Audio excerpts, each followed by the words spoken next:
खुलुमबाय आं दिनै जेएसपी एडभाइस 365 चेनेलनि जै नोंथांमोननो बर'नि बाथौ धोरोमनि सायाव बेस खालामनानै मोनसे कन्टेन्ट लाबोनो नाजादों आरो बे कन्टेन्टनि जोहै आङो बर'नि बाथौ धोरोमाव थानाय माखासे तत्त्वफोरखौ बुंजोबनो हायाब्लाबो बाथौजों लोगोसे सोमोन्दो थानाय बाथौनि माखासे आइडेन्टिफिकेशनखौ लानानै बाथौ धोरोमाव मा हाबनानै दं बिनि सायाव आङो सुंद'यै बाथौ धोरोमनि गुमुरनि सायाव मोनसे कन्टेन्ट लाबोदों आरो बे कन्टेन्टआव आं बाथौ धोरोमनि बाथौ दुमनायनिफ्राय लानानै सिजौसिम आरो बाथौनि मोन 18 जरा खुन्थिया आरो बाथौनि जरा जरा मोनबा सेला हेबनाय थामहिनबा खामि हेबनाय आरो बाथौनि सिगाङाव थानाय दाउथु बिखा बेसिम लानानै नोंथांमोननिसिम आं सावरायनो नाजानाय जादों। गोबाङानो मिथिगौ जायफ्रा बाथौ धोरोमजों लोब्बा लानानै बोराइ बाथौखौनो इसोर होननानै जोङो गावनि सिथ्लानि सानजा खनायाव बाथौ बिदाम गायसननानै बर'फ्रा दिनैनिफ्राय 5000 बोसोरनि आगोलाव बर'फ्रा बे बाथौ धोरोमखौ सिबिबोदों। जों मिथिगौ जों माखासे बाथौ धोरोमनि लेखाफोरखौ आरो माखासे बिजाबफोरखौ फरायनानै जों मोनदांदों बर'फ्रा चाइनानि फोलेरारि आरो बिथांमोना मंगलियन फोलेरनि जायखौ चाइनायाव बोरमा गुमग्रा मोनसे फोलेरनि सुबुं होननानै सिनायथि होदों आरो बे चाइनानिफ्राय जोंनि बर'फ्रा चाइनानिफ्राय तिब्बत बे तिब्बत सोदोबनिफ्राय तिब्बतनिफ्राय बड सोदोब बडनिफ्राय बर' जादों होननानै माखासे सानसुमाफ्रा बुंदों आरो बे चाइनानिफ्रायनो बर'फ्रा माखासे थाग्रा खुलि नागिरनानै बे बर' माहारिफ्रा दाब दाब जायगायाव हाबदोंमोन आरो जोंनि सा सानजा रायजोआव बर'फ्रा तिब्बत हुआंग नील यांसिकियां दैमाखौ बारनानै बर'फ्रा गिबियावनो साइबेरिया मुंनि मोनसे जायगायाव गिबियावनो बिथांमोना बाथौ धोरोमखौ गायसननानै सिजौ बोराइखौ सिबिदोंमोन होननानै जों मिथिनो मोनो। बे साइबेरिया सोदोबनिफ्रायनो सिब्राय सोदोबा जादों होननानै माखासे पण्डितफ्रा बुंनो सानो। साइबेरियाया ओरैबायदि गुसु जायगामोन जायनि जाउनाव माखासे बर' आइजोफ्रा गावसिनि गोजांनायखौ होबथानो थाखाय गावसिनि गाननाय जिखौ जेरबासिम गाननानै बिथांमोना गावसिनि गोजांनायखौ होबथानो थाखाय नाजाबोदोंमोन आरो बै समाव दानि बायदि बिगियानिक पद्धतिजों दिहुननाय गस्ला गामसा जानो हागौ बै समाव गैयामोन जायनि जाउनाव बिथांमोना गावसोरनो न'आव खुन आबाद मावनानै बिथांमोना इन्दि एम्फौ लानानै बिथांमोना जि दानानै बै समनिफ्रायनो बर'फ्रा गावनि गाननाय जोमनाय लाजिनायखौ होबथानो थाखाय बिथांमोना जि दानाय हुदाखौ खालामबोदोंमोन आरो बिथांमोना बायदि बिफां लाइफांनि रोदा आरो बिफां बिलाइनि गाब होनानै रंगिना संगिना आगर आखाइ दानानै गावसिनि देहा सोलेरखौ साजायबोदोंमोन बिबारफोर बायदि दावराइफोर बायदि बर' आइजोफ्रा। बुंनो थाङोब्ला बर'नि जि गाननाय जोमनाय जि जोमफ्रा गुबुन माहारिनि मेगनाव खोब सोमोनांथावना जायनि जाहोनाव बुहुम दरबाराव बर'नि गाननाय जोमनायखौ नुयोब्लानो सोमोगोमायो। दा दिनैनि आंनि कन्टेन्टआ बे नङा बेनिखायनो आं दानाय लुनायनि फारसे बांद्राय सावरायनो नाजाला मानोना साइबेरियानाव बर'फ्रा थाफैदोंमोन आरो साइबेरियानाव बांद्राय गोजांनायनि जाउनाव माखासे बर' सुबुंफ्रा बे जायगाखौ गारनानै लासैनो लोब सा सानजा रायजो फारसे हाबफैदोंमोन आरो आसाम फारसेबो फैनानै बिथांमोना गावसिनि बारि बागान बिथा आरो न' बांखौ लुनानै लाफैदोंमोन आरो बेबायदिनो बिथांमोना गावसिनि धोरोमखौ बै समाव बोलि दाउ अमा सिथारनाय बायदिसिना सिथारनानै आफा बोराइ बाथौखौ सिबिनाय खान्थिखौ जों नुबोदोंमोन आरो बै जों गुबैयै धोरोमनि फारसे एनालाइसिस खालामना नायोब्ला जों नुनो मोनो धोरोम होननाय बेसादा गिनाय बा धोरोम होननाय बेसादा जाबाय सोरखौबा मोननो हास्थायनानै बा गावनिख्रुइ देरसिन लावसिन सोरबा जोंखौ दैदेनग्रा मानसि दङ नामा बेखौ साननानै बर'फ्रा बे सिजौ बिफांखौनो आफा बोराइ बाथौआ सिजौ बिफाङाव बाहाबोयो आरो सिजौ बिफांनि जोहै बर'नि राव हारिमु सोदोमस्रि आरो गासै सावगारिफ्रा नुजाथियो होननानै बे सिजौ बिफांखौ गावनि सिथ्लानि सानजा खनायाव गायनानै गावनि न'खरनि खैफोद आफोद खैदां खैफोदनिफ्राय रैखा मोननो बावहाय सनिबार मंगलबार बिस्थिबार आरो बायदि बाराय लानानै बिथांमोना फुजा होबोनायखौ जों नुबोदों आरो गाव गावनि न'खरफोरखौ बेबादिनो डिसिप्लिन भाबै बिथांमोना दैदेनबोनाय बा संसार जाबोनायखौ जों नुनो मोनो। दा खोथाया जाबाय सिजौखौ दंफांखौ सिमाङाव मोननाय बिफां होननानै बुंदों आरो बे सिमाङाव मोननाय बिफां एबा सिजौ बे सिजौआव जोंनि मोनबा बर'नि जि रायजो जानायनि जि आसार खान्थि बे आसार खान्थिखौ जों नुनो मोनो। सिजौआ फांसे इसोरा सासे सिजौनि रोदाया जेथिंबो थाङो इसोरा जेथिंबो सारिनानै थायो आरो सिजौआव मोनबा सिरि दं। बे मोनबा सिरिखौ बर'फ्रा बार दै अर हा अख्रांनि मोनसे सिनायथि होनानै लाबोदों ना मानोना बार दै हा अख्रां गैयाब्ला जों बे बुहुमाव थांनानै थानो हानाय नङामोन आरो बे सिजौनि सिरि मोनबाजों बेखौनो फोरमायदों आरो सिजौआव मोननै सु थायो। बे मोननै सुआनो जाहैबाय नारि आरो पुरुष हौवा आरो हिन्जाव मोननै आथोना गोरोबनानै सुबुं फोलेरा जायो आरो बे मोननै आथोननि जोहैनो बुहुमनि जिब जुनारफ्रा गावनि जोलैखौ फेहेरो आरो थिग बिदिनो जोंनि बर' माहारियाबो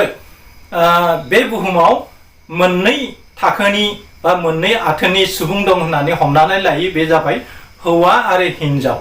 नारि आरो पुरुष। बेखौ बे सिजौनि सु मोननैजों आइडेन्टिफिकेसन थामहिनबा फोरमायथि दिन्थिदों आरो बेबायदिनो सिजौनि दालाया गेरेमसा जायो थामहिनबा सिजौनि दालायाव थानाय माखासे बै बिलाइफ्रा साया सायख्लुम जेरै होनो हायो बेबादिनो जोनोम जानायनि उनाव जों बिमा बिफानि अननाय बा इसोरनो अननायनि सायाव थानानै जिउखौ खांनो गोनां जायो आरो सिजौनि बे बिथुआ हौवा आथोनबादि बेनिखायनो बेखौ शिवलिंगजों रुजुनानै बेखौ आथोनजों सिनायथि होनानै गोबां पण्डितफ्रा बेखौ शिवलिंगनि मोनसे सिनायथि महरैबो बेखौ बुंबोदों आरो सिजौआ फांसे इसोरा सासे आरो सिजौनि रोदाया जेरैहाय जेथिंबो सारिनानै थायो बेबादिनो इसोरा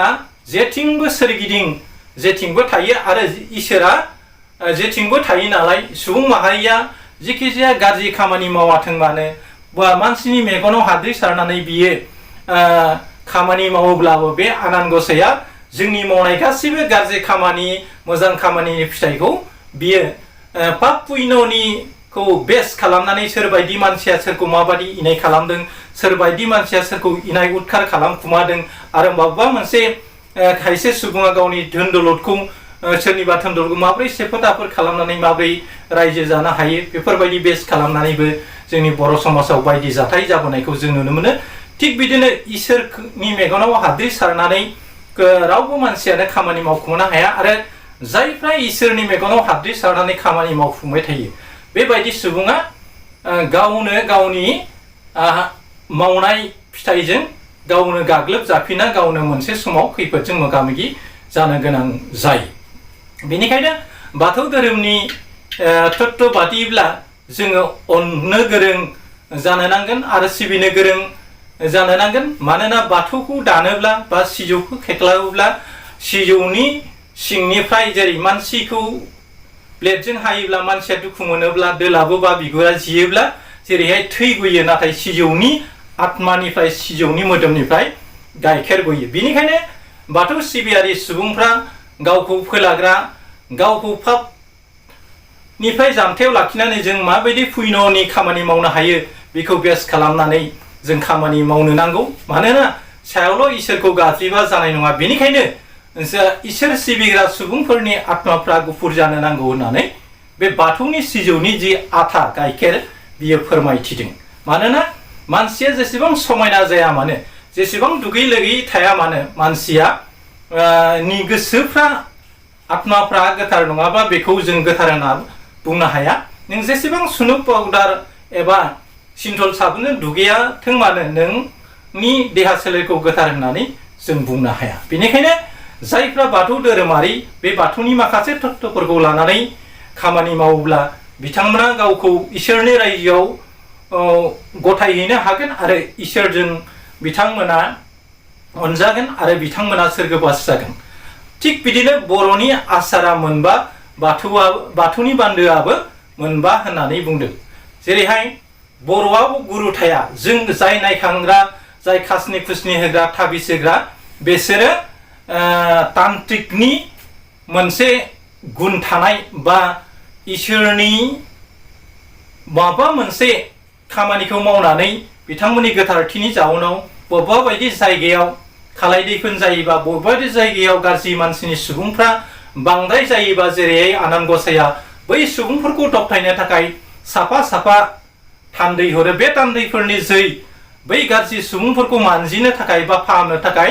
बेफोरबायदि जायगा जायगा सोरखौबा इसोरा सोरखौबा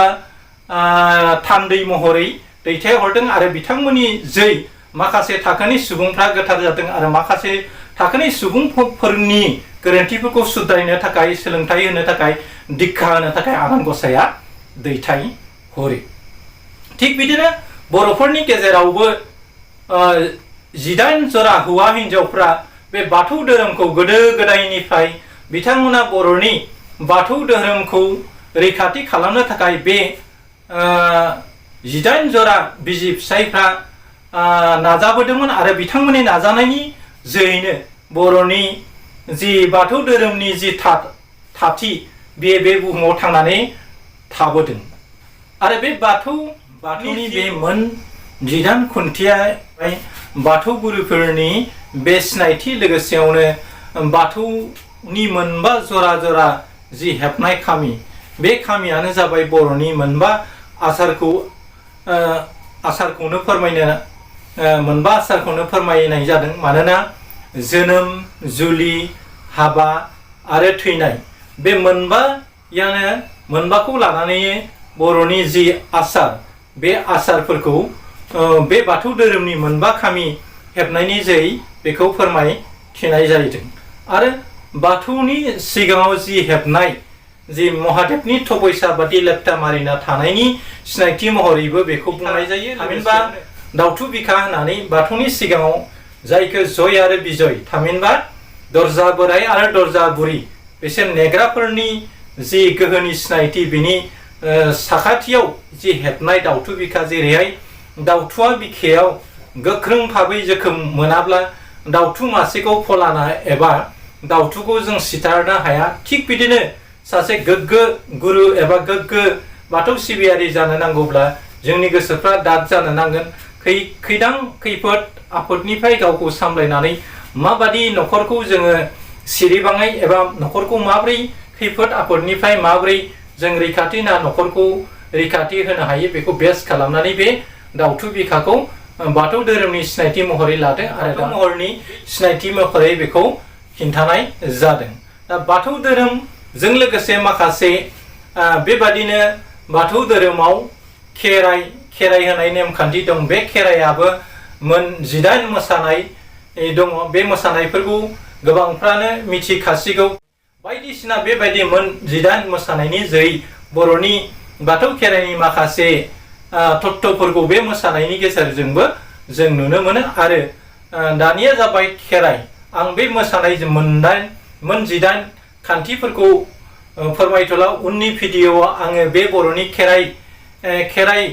फोरबो, थामहिनबा खेराइजों लोब्बा थानाय बा बर'नि बाथौ धोरोमजों लोब्बा थानाय बे मोसानायफ्राव मा ओंथि हाबनानै दं, बेखौ उननि भिडिअ'फ्राव आं नोंथांमोननो बे मोन 18 बर'नि मोसानाय खान्थिफोरनि सायाव आं नोंथांमोननो सुंद'यैबाबो एनालाइसिस खालामनानै होनो नाजागोन। दानिया खेराइ, खे माने हान्थु खेरायनाय, रा माने रायसंनाय, इ माने इसोर। थामहिनबा आफा बोराइ बाथौखौ मोननो हास्थायनानै जोङो हान्थु खरायनानै इसोरखौ आरो रायसंनानै इसोरखौ मोननो लुबैनायानो जाबाय खेराइ। खे माने हान्थु खरायनाय, रा माने रायसंनाय, इ माने इसोर। इसोरखौ मोननो लुबैनानै जोङो गोसो मोदोम होनानै हान्थु खरायनानै रायसननानै जि खामानिखौ मावो बेखौनो जों खेराइ होननानै बुङो। बेनिखायनो खेराइ आरो बाथौजों लोगोसे बर'नि धोरोमजों माखासे लोब्बा दङ। खेराइखौ गारनानै बाथौनि सानस्रि मुस्रिखौ जोङो फोरमायजोबनो हाया आरो बाथौनि अनगायै खेराइ हारसिङैनो बर'नि आसार खान्थिखौ फोरमायजोबनो हाया। बेबादिनो बाथौ आरो खेराइनि सायावबो माखासे एंगारलायनो हायै सोमोन्दो दङ। सोरबाया बुंनो थाङो खेराइया बाथौनि जुदा होननानै बुंनो थाङो, सोरबाया आरो खेराइ नङाब्ला बाथौनि गासैबो गुमुरफोरखौ जों मोनदांनो हाया होननानै बुङो। बे खेराइ आरो बाथौनि गेजेराव माखासे तत्त्वफोरखौ लानानै जोंनि बर'फोरनि गेजेराव गोसो गोरोबलायै दान्थे बिदान्थे जानायखौबो जों नुबाय थायो। नाथाय गुबैयै जों साननानै नायोब्ला बाथौ धोरोमनि गुबै सिनायथिखौ जों खेराइनि गेजेरजोंसो मोननो हायो। मानोना दौदिनि होनायनि जोहै माब्रै बर'नि गोदो गोदायनिफ्राय बर'फ्रा माब्रै बाथौ धोरोमखौ बोलि होनानै माब्रै फुजा फाथाल खालामनायनि उनाव बर'फ्रा माब्रै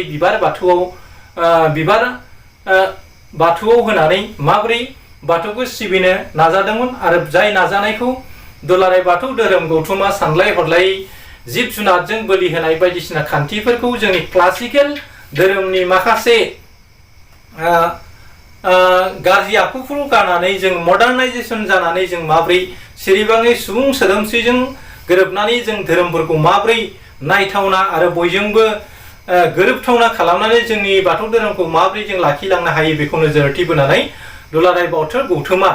बे बाथौनि बिखायाव दाउ, अमा, फारौ, बोरमा, अमा दाननानै जि सिबिनाय खान्थि, बोलि होनाय खान्थि बर'आव दं, बेखौ जों गारनानै जों माब्रै जौगाखां माहारिफोरबादि जोंनि धोरोमखौ मुगैजायै खालामनानै जों माबायदि बिबारजों इसोरखौ सिबिनानै जों माबायदि जोंनि धोरोमखौ गोजौ फारसे लांनो हायो आरो जोंनि धोरोमखौ बेफोरबायदि सिरिबां गोनां सिबिनायनि जोहै जोंनि धोरोमखौबो जों गुबुननो होनो हायो नामा, बेखौ नोजोरथि बोनानै दुलाराय बाथौ गौथुमा बाथौखौ मोनसे इन्टारनेशनेल लेभेलाव लांनायनि मोनसे ग्रेटेस्ट ड्रिम्स लानानै बे बाथौनि माखासे गाज्रि हुदाफोरखौ बिथांमोना सालिख'नानै गोग्गो बाथौनि माखासे नेमखान्थिफोरखौ जों सोदांनायनि लामाखौ लाबोबाय थादों आरो बिथांमोननि नाजानायनि जोहै दिनै बाथौआ दिनैनि थासारियाव सफैदों। दिनै बाथौ सिबिनायनि माखासे खान्थिफ्रा गोदोनि बोलि होनाय बाथौ खान्थि आरो आथिखालनि बिबारजों सिबिनाय बाथौनि जि सिबिथाय बेखौ नायोब्ला बर'नि बे बाथौ सिबिनायनि माखासे नेमखान्थिफ्रा सोलायबोदों आरो सोलायबोनायनि गेजेरजों जोङो बबेखौबा लानानै बबेखौबा दोनथ'नानै जों थि जोंनि राव हारिमुजों लोब्बा लाखिनानै जोंनि धोरोमखौ माबोरै सिरिबां गोनां खालामनो हायो बेखौ नोजोरथि बोनानै जोंनि गेदेर गोलावफ्रा दिनै बाथौ धोरोम बिजाब लिरदों, मोजां मोजां लेखा लिरनानै जोंनि बाथौनियानो जा बर' माहारिनि माखासे सिनायथिफोरखौ बुहुम दरबाराव गायसननो थाखाय आथिखालाव जाखांफुनाय माखासे सेंग्रा सिख्लाजों लोगोसे सोलोंथाइ गोनां सुबुंफ्रा बाथौ धोरोमफोर बिजाब लिरनायनि गेजेरजों माखासे गाज्रि आखुनि सुबुंफोरखौ धोरोमारि दिक्षा होनानै बिथांमोनखौ मोजां लामाजों लाबोनानै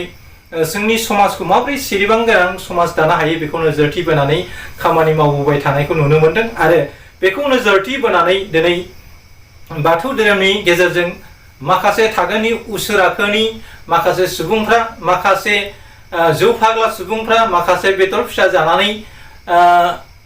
गावखौ बेबिचार खालामनाय बा जायफोर धोरोमनि तत्त्वफोरखौ मिथिया, जायफ्रा धोरोमनि महर मुस्रिखौ मोनदाङाबासिनो सनिबार मंगलबार जिखि जाया बारावनो जिब जुनार सिथारनाय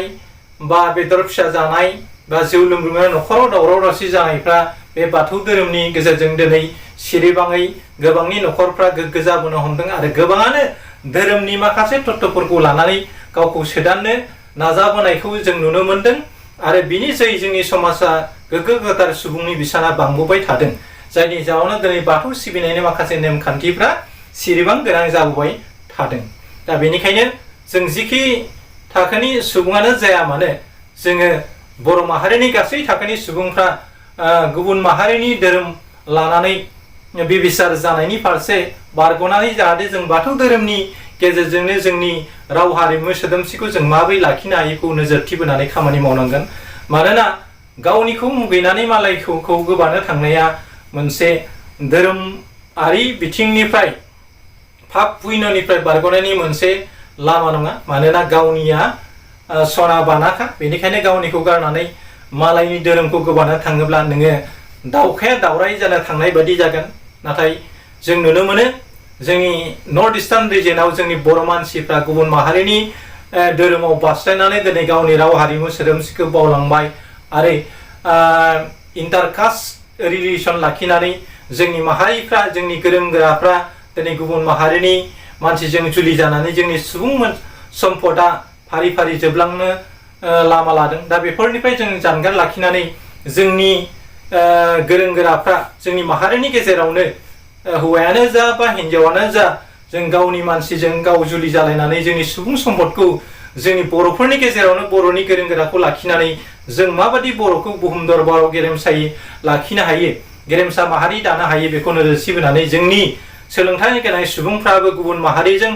हाबा जायाबासिनो गावनि माहारिजोंनो जुलि जानानै गावनि जि रोंनाय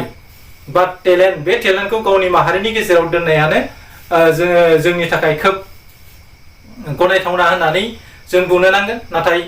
जों नुनो मोनो जोंनि साखाथियाव थानाय भुटान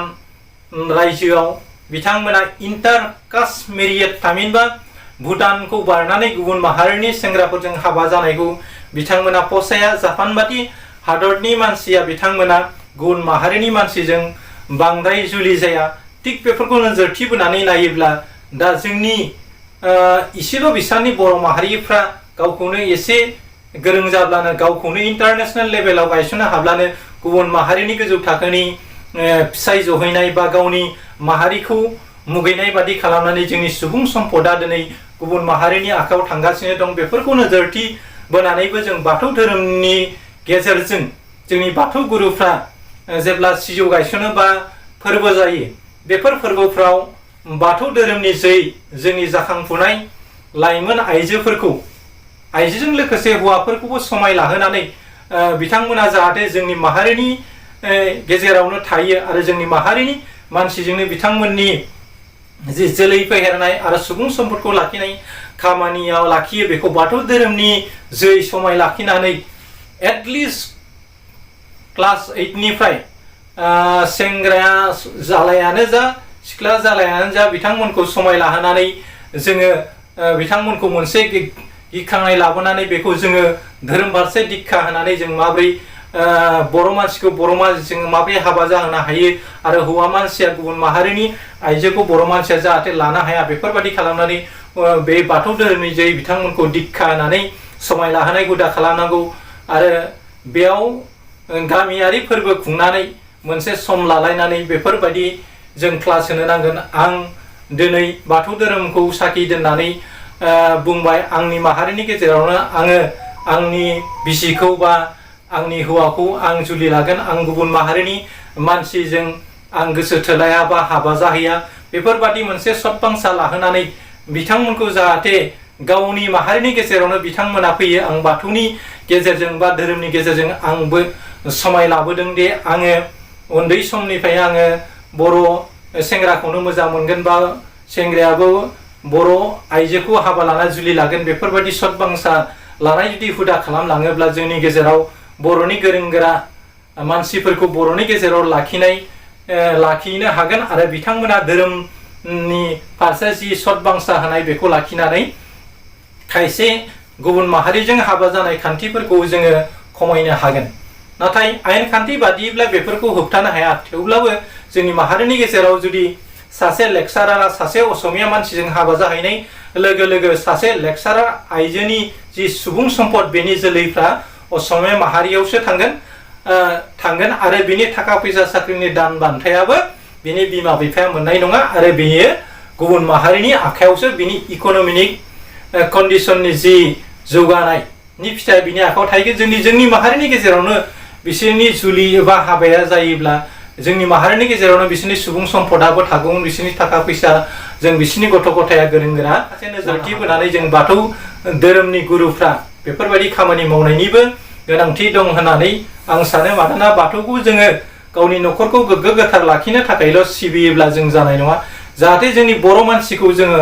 माबादि जोंनि गोरों गोराखौ जोंनि माहारिनि गेजेराव जोंनि समाजनि गेजेराव लाखिनो हायो बेफोरनि माखासे वेफोरखौ लानानै जों धोरोमखौबो खालामनांगोन नङाब्ला जोङो जाबादि टारगेट जाबादि इस्युखौ लानानै जों आथिखालाव सिमां नुबोबाय थादों बे सिमांफोरखौ फुलफिल खालामनो नांगौब्ला जोंनि गेजेराव गोरों गोरा सुबुंफोरखौ जोंनि समाजनि गेजेरावनो मोजोमना लाखिनो नांगोन आरो जोंनो सुबुं सम्पद दानो नांगोन मानोना मोनसे ग्रेटेस्ट ड्रिम दं बे ग्रेटेस्ट ड्रिमानो जाबाय सेपारेट स्टेट अफ बड'सखौ जोङो लाबोनाय मोनसे सिमां दं बेखौ धोरोमारि बिथिंनिफ्रायबो जों बेफोरखौ जों माबोरै लाबोनो हायो आरो बेफोराव माबोरै खौसे खालामहैलायनो हायो बेफोरखौ नोजोर होनानै माखासे धोरोमजों लोगोसे खायसे फोरखौ बोनदेरनानै जों खामानि मावोब्ला जानो हागौ जोंनि बाथौ धोरोमनि गेजेरजों बर' माहारिया खौसेथि जागोन आरो बाथौ धोरोमनि माखासे आइडिय'लजिनि गेजेरजों बर'फ्रा बुहुम दरबाराव गावखौ गायसनहैनो हागोन होननानै आं मिजिं थियो लोगोसेयावनो धोरोमनि बिथिङाव दो माने दोनदाल माने दरगबादि गोसो हो माने हमथानाय रो माने रोंनाय म माने मुक्ति धोरोमनि ओंथियानो जाबाय गावखौ हमथानानै लाखिनाय गावनि लागाम गैयि जि गांनाय उखैनाय बेफोरखौ दबथायनो थाखाय जोंनो धोरोम नांगौ जायो जेरैहाय गारि घराखौ लाखिनो थाखाय ब्रेक नांगौ जायो थिग बिदिनो जोंनि लुबैसुला एबा लांसुनिया गोसोखौ दबथायनो थाखाय जोंनो धोरोम नांगौ जायो धोरोमा बायदि बिथिङाव जोंखौ गावखौ हमथानायाव मदद खालामो बेनिखायनो जोंनि साफ्रोमबो सुबुंफ्रा 100% धोरोमनि फारसे फोथायथि गैद्रायाब्लाबो एटलिस्ट 30-50% धोरोमनि फारसे जुदि मोजां मोननाय गैयाब्ला बे मानसिया मोनसे बुब्लियाव गोरों गोरा जायोब्लाबो बे बिसार जाहैगोन आरो सुबुं समाजनि बियो दाखोर महरै जाहैगोन आरो बेफोरखौ नोजोरथि बोनानै जोंनि लाइमोनफ्रा धोरोमनि फारसे गावखौ बावसोमनायखौ जों लानो नांगोन अब्लासो जोंनि बाथौ धोरोमा मुलुग दरबाराव थांनानै थागोन जोबथा बुब्लियाव आंनि जेएसपी एडभाइस T6 चेनेलनि गासै नायगिरिफोरखौ आं नायगिरिफोरनिसिम आंनि गाहाम हामलायनायखौ दैथायहरबाय लोगोसेयावनो जायफ्रा आंनि चेनेलखौ साबस्क्राइब खालामाखै बिथांमोनखौ आंनि चेनेलखौ साबस्क्राइब खालामना लानो थाखाय आं खावलायनाय थाबाय आरो बेजों लोगोसे नोंथांमोना बेल आइकनखौ अल नटिफिकेशनखौ दाबायना ला जाहाथे आंनि गोदान भिडिअफ्रा नोंथांनि खाथियाव